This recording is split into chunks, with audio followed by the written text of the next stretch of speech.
Everything is still slow at the Uchaguzi Hall at the Bomas of Kenya, and that should be the returning officer in Madeira.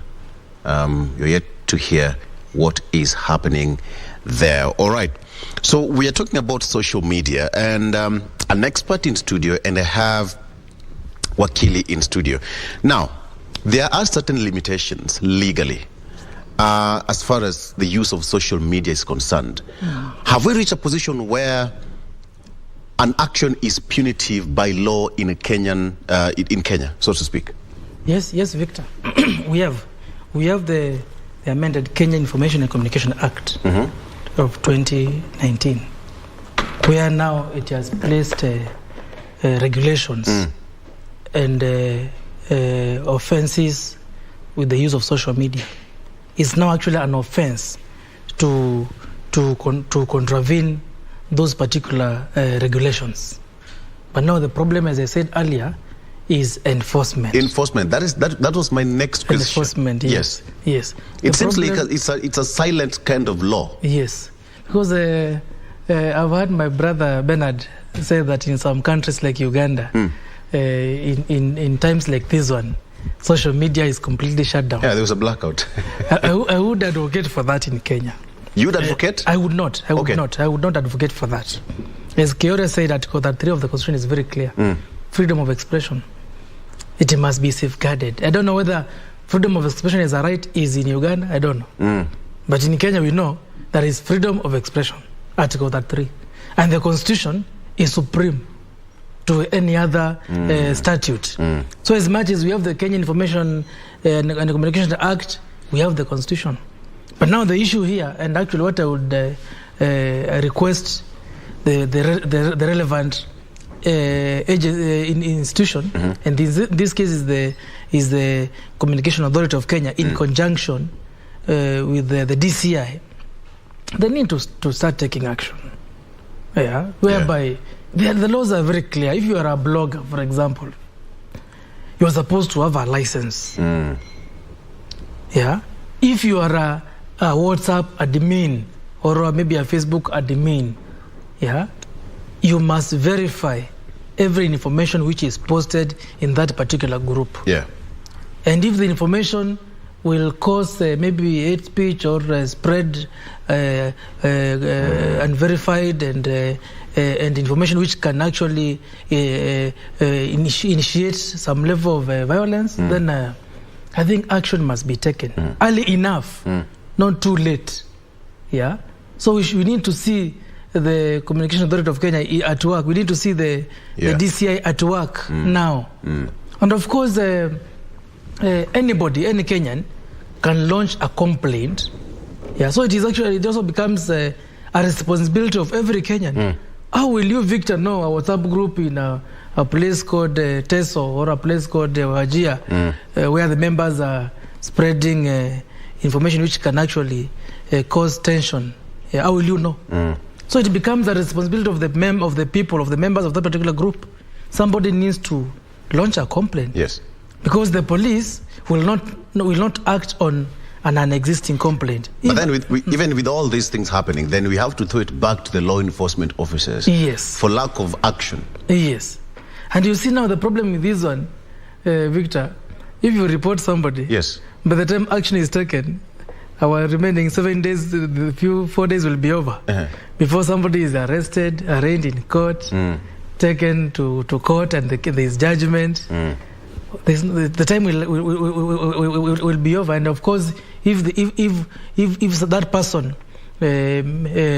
initiated violence through their post, whatever action will be taken on them will be too late. So it is a matter of a sense of responsibility by every Kenyan.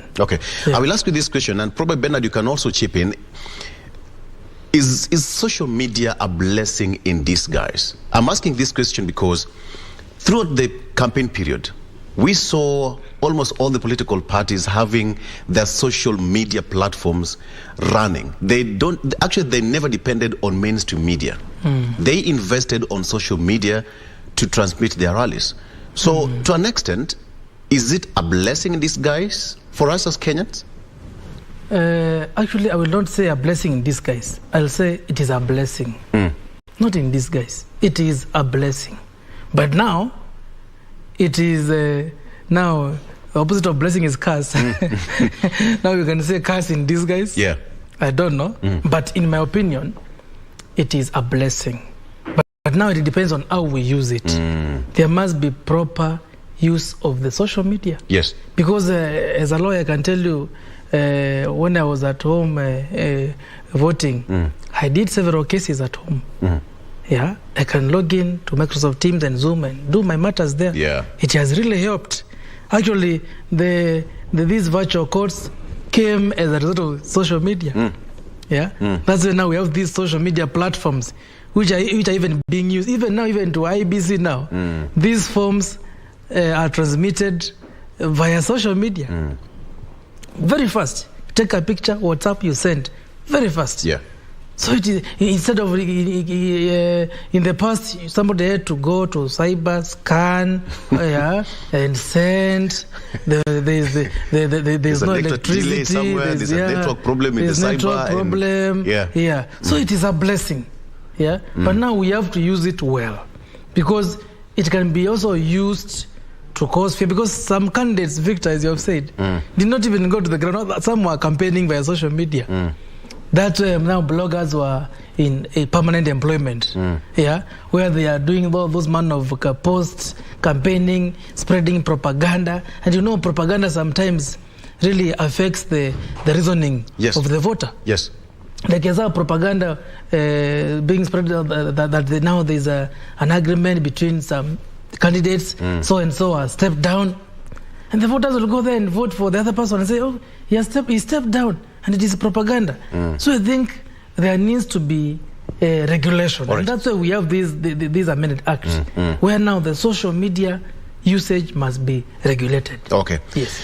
All right, before you come to you, Bernard, let's go to Madira now and listen to the returning officer. Straight to Madira. Karaoke to Kamau, 2,649 votes.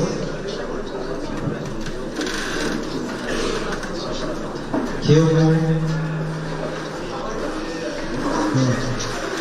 Kejua David Kafufa,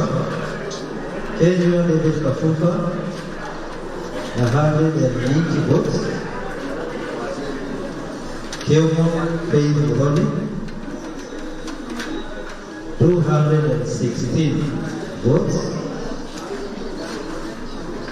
Maina Barton Mashiro, 1,920 votes.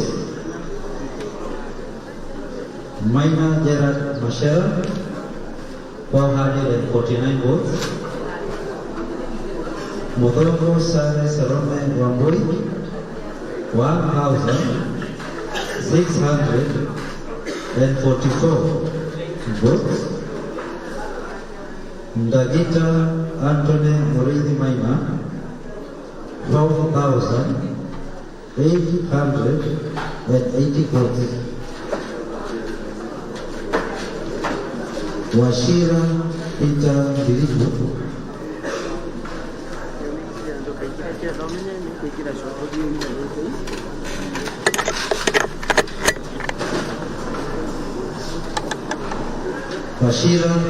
Bilibu, 470 votes.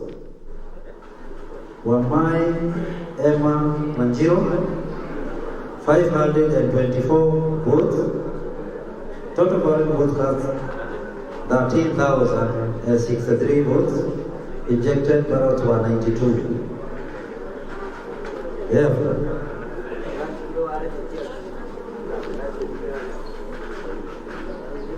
I declare Dagita Antone Murithi Maina to be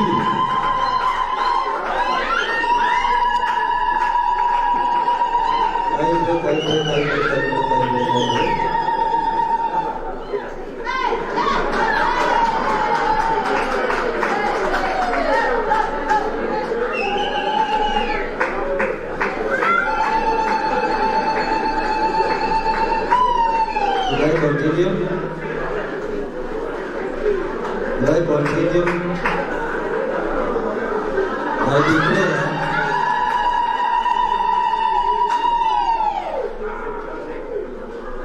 I declare Tagita Anthony Murithi Maina to be the member of County Assembly Ward for Kirimukuyu Ward. Member elect. Chief Agent, kindly come and sign for me. Chief Agent.